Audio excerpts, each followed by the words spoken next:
حضرت عمر بن عاص رضی اللہ تعالیٰ عنہ نے مصر خود فتح کیا تھا،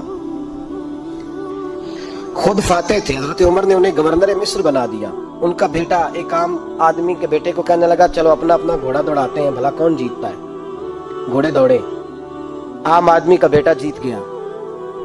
گورنر صاحب کے بیٹے نے درہ اٹھایا اور درہ اٹھا کر کے اس جیتنے والے غریب آدمی کی کمر پہ درے مارے. اس کو جب درے لگے تو بیٹے نے گھر آ کے باپ کو اپنی لہو لوہان کمر دکھائی. باپ کے دل میں بڑی قدر ہوتی ہے اولاد. درجے تو لوگ ماں کے بیان کرتے رہتے ہیں، لیکن جتنا باپ پیار کرتا ہے اس کا بھی تقاضا کوئی کر نہیں سکتا. والد نے جب دیکھا نا لہو لوہان گردن تو والد چیخے، روئے، اور پھر پتہ نہیں اگلے 1.5 منٹ میں اس بچے کے والد کو کیا ہوا، اس نے آنسو پونچھے اور بیٹے کو کہنے لگا میرے گھوڑے کے پیچھے بیٹھ. کدھر جانا ہے؟ فرمانے لگے یہ ظلم کا دور نہیں، یہ عمر کا دور ہے. ہاں ایسی بات ہے کوئی جو مرضی کر جائے، بیٹھ میرے گھوڑے پہ. آدھی رات کے وقت پہنچے مدینے اور باہر جا کے وہ آدمی پکارنے لگے، کہنے لگے عمر باہر آؤ، نکلو خوابگاہ سے.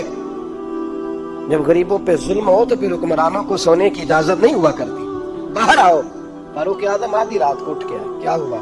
کہا عمر دیکھ یہ بیٹا جو میں نے اپنے منہ کے نوالے کھلا کھلا کے پالا ہے، ذرا میرے لال کی پشت دیکھ. تیرے دورے حکومت میں یہ حال ہوگا. حضرت فاروق اعظم نے کہا جاؤ بلا کے لاؤ فاتح مصر کو. حضرت عمر بن عاص بیٹے سمیت آئے. جناب فاروق اعظم فرمانے لگے مجمع میں کھڑا کر کے، فرمایا کیوں مارا تو نے اس کو؟ گردن جو گئی. فرمایا تو گورنر کا بیٹا تھا اس لیے مارا ہے؟ اس غریب آدمی کے بچے کو کہا درے پکڑ اور گورنر کے بیٹے کو اس کے سامنے مار، اور اتنے مار کے اسے سمجھ آئے. جب اس کو درے لگ رہے تھے تو لوگ دیکھ رہے تھے. تھوڑی دیر گزری تو حضرت سیدنا عمر فاروق رضی اللہ تعالیٰ عنہ نے فرمایا گورنر مصر کو بھی سزا دو، اس کے کپڑے اتروا کے اسے ٹاٹ کا لباس پہناؤ. لوگ کہنے لگے، اور کل اس کی ملکیت وہی 5000 تھا جس کا اس نے فروٹ خریدا تھا. چودھری بھی کرسی پہ، ایس ایچ او بھی کرسی پہ، اور غریب آدمی زمین پہ بیٹھا اور ایک ایک زبان سے 32 گالیاں اسے دی جا رہی.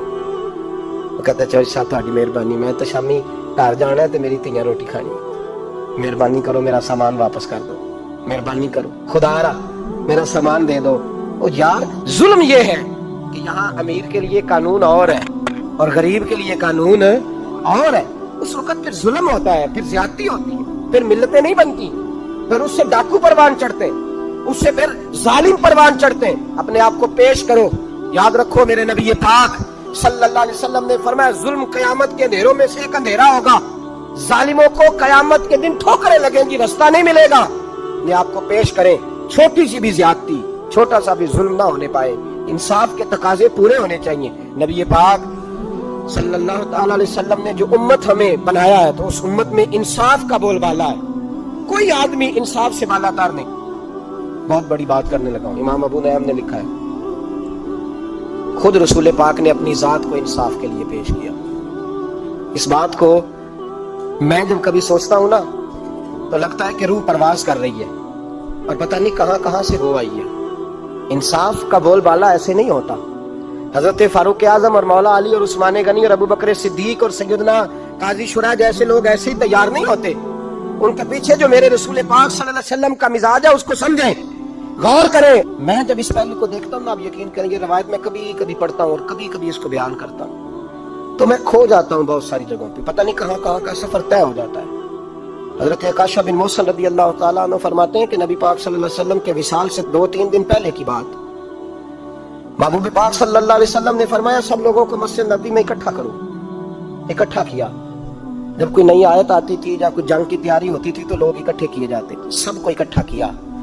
کہتے ہیں جب حضور کا حجرہ نور کھلا تو 2 آدمی بظاہر حضور کو سہارا دے کے لائے. اتنی بخار اور کمزوری ہے. حضور منبر پہ بیٹھے اور جب نبی پاک بات کرتے ہیں تو ہاتھ مبارک پہ بظاہر راشا ہے، کانپتے ہیں دست اقدس. محبوب نے مجمع پہ نظر ڈالی، فرمایا تمہیں کسی نئے حکم کے لیے نہیں بلایا، بس اللہ نے اپنے ایک بندے کو اجازت دی، چاہے تو دنیا میں رہے اور چاہے تو اس کی بارگاہ میں حاضر ہو جائے. اس بندے نے پردے کا فیصلہ کیا ہے.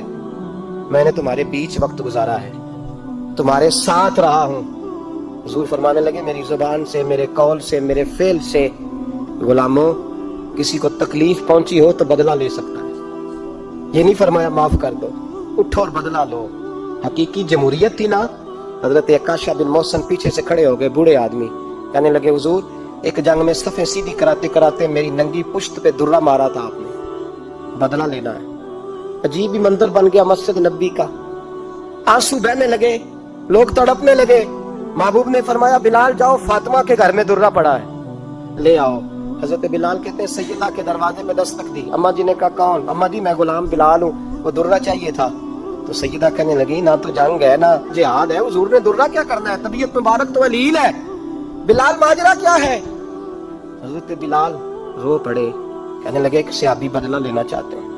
حضرت فاطمہ نے امام حسن اور حسین کو باہر نکالا، درہ دیا، کہنے لگی بلال اکاشا سے کہنا میرے بیٹوں کے وجود پہ 100 درے مارے، انہوں نے فاطمہ کا دودھ پیا، سی کوئی نہیں کریں گے لیکن حضور تک کوئی نہ جائے، اور میں نے ویسے بھی حضور پر قربان کرنے کے لیے پیدا کیے۔ سیدنا بلال حبشی رضی اللہ تعالیٰ عنہ فرماتے ہیں میں روتا ہوا درہ لیا شہزادے لیے، اور میں جب حاضر خدمت ہوا نا حضور کے دروازے پہ داخل ہوا، محبوب پاک صلی اللہ علیہ وسلم نے امام حسن اور حسین کو دیکھا تو حضور رو پڑے، فرمانے لگے انہیں بٹھا دو، مجھے پتا ہے فاطمہ نے کیا کہہ کے بھیجا، بٹھاؤ۔ شہزادے بیٹھ گئے، میرے محبوب پاک علیہ السلام نے فرمایا کاشا کو درہ دو۔ حضرت کاشا کہتے میں درہ لے کے آگے بڑھا تو کسی نے میرا پیر تھاما، جب میں نے نیچے دیکھا تو ابو بکر صدیق تھے، کہنے لگے یار میری کمر پہ مار، حضور کے قریب نہ جانا۔ نبی پاک نے فرمایا صدیق ہٹ جا یار بیچ میں سے آنے دے، کہتے میں ذرا آگے بڑھا تو مولا علی شیر خدا نے میرا پیر تھاما، اکاشا نہ کر، میں نے کہا آنے دو، محبوب فرمانے لگے علی ہٹ جاؤ اسے آنے دو۔ حضرت علی شیر خدا بھی ہٹ گئے، جناب اکاشا قریب آئے، کہا حضور ذرا کمر سے کپڑا تو ہٹائیں، میری پشت اس وقت بغیر کپڑے کی تھی، محبوب نے کپڑا ہٹایا اور جناب اکاشا نے درہ جو اٹھایا تو صحابہ کی چیخیں نکل گئی، رونے لگے اور نہ کرنا یار نہ کرنا۔ جناب اکاشا نے درہ دور پھینکا اور حضور کے وجود کو چومنے لگے، کہنے لگے کس نے درہ مارنا تھا، میں تو جاتے جاتے حضور کا بوسہ لے کے اپنے لیے جنت اکٹھی کرنے جا رہا تھا۔ میرے محبوب پاک صلی اللہ علیہ وسلم نے فرمایا جس نے جنتی دیکھنا ہو میرا اکاشا دیکھے، امت کو درس دیا، امت کو درس دیا، پیش کر اپنے آپ کو انصاف کے لیے، آگے بڑھ، پیش کر اپنے آپ کو انصاف کے لیے اور کھڑا ہو جا عدل کے لیے۔ ان اللہ یأمر بالعدل والاحسان، اللہ تمہیں حکم دیتا ہے عدل کا۔ میرے مصطفیٰ کریم صلی اللہ علیہ وسلم نے خود، حالانکہ وہ درہ جو محبوب پاک صلی اللہ علیہ وسلم نے ان کو مارا وہ عمدن نہیں تھا، وہ تو صفیں سیدھی ہو رہی تھی، کہ تم بھی آگے ہو جاؤ تم پیچھے ہو جاؤ، روٹین آتی تھی۔ بھائی میرے محبوب صلی اللہ علیہ وسلم یہ پیغام دے کے گئے ہیں امت کو، عدل کا دامن تھام، انصاف سے زندگی گزار، انصاف کے ساتھ وقت گزار، اور اگر تو انصاف نہیں کر، محمود غزنوی بیٹھے، ایک بندہ تڑپتا روتا ہوا آ گیا، روتا ہوا، کہا کیا ہوا؟ کہنے لگا حضور میں غریب ہوں، اور ایک بات اس طرح بھی ملتی ہے کہ عورت تھی اور بی بی آگے کہنے لگی حضور میں غریب نہیں ہوں، 3-4 بیٹیوں کی ماں ہوں، خامد فوت ہو گیا، شاہی خاندان کا ایک نوجوان میرے گھر آتا ہے اور میری بیٹیوں کے ساتھ ظلم کرتا ہے، مہربانی ہو جائے۔ محمود غزنوی کہنے لگے تو جا، سپاہیوں سے کہنے لگے بی بی دوبارہ آئے تو میں سویا ہوا بھی ہوں تو مجھے اٹھا لینا، کہا جیسے ہی وہ تمہارے گھر میں آئے مجھے بتانا۔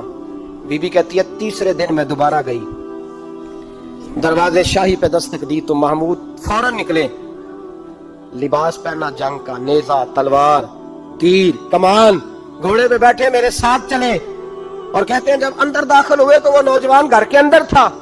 محمود غزنوی نے اندر جاتے ہی کہا جلدی سے چراغ بند کرو، دیا گل کر دیا، چراغ بند کر دیا، اور محمود نے 2 بار کی اور نوجوان کی گردن اڑا دی۔ جب قتل ہو گیا تو محمود نے کہا پانی لاؤ، اور بی بی کہتی ہے میں پانی لائی، 1 پیالہ، 2 پیالے، 3 پیالے، 5 پیالے پی گئے محمود پانی کے، پیتے ہی جا رہے ہیں۔ میں نے کہا بادشاہ کیا ہوا؟ تو محمود رونے لگا، کہنے لگا تجھے انصاف مل گیا نا؟ کہا مل گیا۔ تو محمود کہنے لگے یہ میری سگی بہن کا بیٹا تھا اور میری بیوہ بہن کا اکیلا بیٹا تھا، جب تو میرے گھر آئی کہ شاہی خاندان کا نوجوان آتا ہے تو میں نے تحقیق کی تو مجھے پتا چلا کہ وہ تو میرا اپنا بھانجا ہے، میں نے قسم کھائی تھی کہ جب تک تجھے انصاف نہیں ملے گا میں پانی نہیں پیوں گا، پانی نہیں پیوں گا۔